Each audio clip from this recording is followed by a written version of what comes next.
ये इस क्वेश्चन को देखते हैं। यह क्वेश्चन रीजनिंग से है और रैंकिंग टेस्ट से पूछा गया है।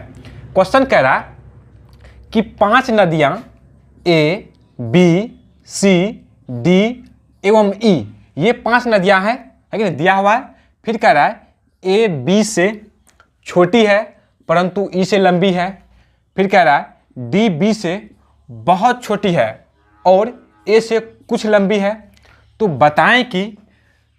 बताएं कि सबसे छोटी नदी कौन सी है यदि सी सबसे लंबी नदी है। यह क्वेश्चन एसएससी में पूछा गया है। देखिए सबसे पहले कॉन्सेप्ट समझ लेते हैं। देखिए हम यहाँ 5 नदियाँ दिया हुआ है, नदियों का क्रम है, सबसे बड़ी नदी सबसे लंबी नदी है कि नहीं।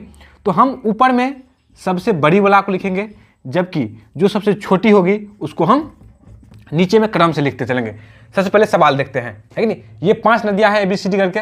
पहले कह रहा है कि ए बी से छोटी है, यानी ए बी से छोटी है, यानी ए नीचे में है, बी बड़ी है, परंतु ई से लंबी है। यही जो ए है ई से लंबी है, यानी देखिए जो बड़ी है ऊपर में, जो छोटी है नीचे में। तो बिल्कुल सही है, ए जो है बी से छोटी है परंतु ई से लंबी है, ये बिल्कुल सही है। उसके बाद डी बी से बहुत छोटी और ए से कुछ लंबी है।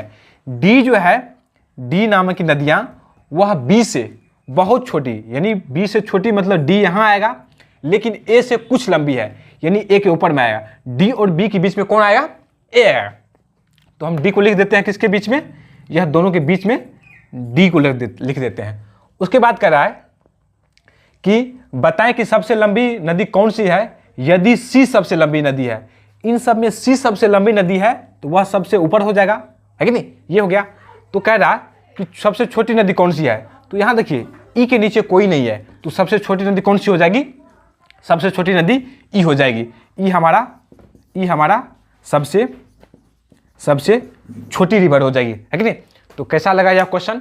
अगर आपको क्वेश्चन अच्छा लगा तो लाइक कमेंट कर सकते हैं और अपने दोस्तों के साथ शेयर कर सकते हैं। बहुत बहुत धन्यवाद।